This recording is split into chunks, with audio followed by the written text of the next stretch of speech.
കാലാവധി കഴിഞ്ഞിട്ടും സാങ്കേതിക സർവകലാശാലയിൽ സിൻഡിക്കേറ്റ് പുനഃസംഘടന നീട്ടുന്നതായി ആക്ഷേപം. മുൻ MP PK ബിജു അടക്കം അനധികൃതമായി തുടരുന്നതായും പരാതി. വിഷയത്തിൽ ഗവർണർക്കും മുഖ്യമന്ത്രിക്കും സേവ് യൂണിവേഴ്സിറ്റി ക്യാമ്പയിൻ കമ്മിറ്റിയുടെ പരാതി.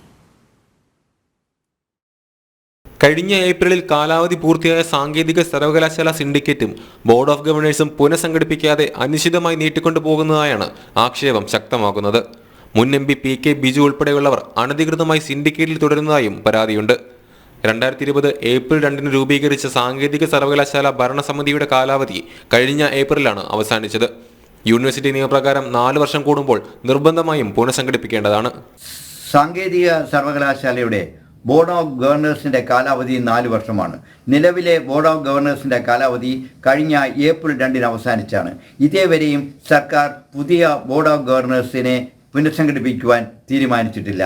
മുൻ MP PK ബിജുവിന് പുറമെ doctor BS Jamuna, advocate I Saju, Vinod Kumar, doctor S Vinod Mohan, G Sanjeev എന്നീ 6 പേരെയാണ് ഒന്നാം പിണറായി സർക്കാർ കാലാവധി പൂർത്തിയാക്കുന്നതിന് തൊട്ടു മുൻപ് ഓർഡിനൻസിലൂടെ നാമനിർദ്ദേശം ചെയ്തത്. അനധികൃതമായി തുടരുന്ന ബോർഡ് ഓഫ് ഗവർണർമാരെയും സിൻഡിക്കേറ്റിനെയും പിരിച്ചുവിടണമെന്നും സാങ്കേതിക സർവകലാശാല ഭരണസമിതി ഉടനടി പുനഃസംഘടിപ്പിക്കണമെന്നും ആവശ്യപ്പെട്ട് സേവ് യൂണിവേഴ്സിറ്റി ക്യാമ്പയിൻ കമ്മിറ്റി ഗവർണർക്കും മുഖ്യമന്ത്രിക്കും നിവേദനം നൽകി. ജനം, തിരുവനന്തപുരം.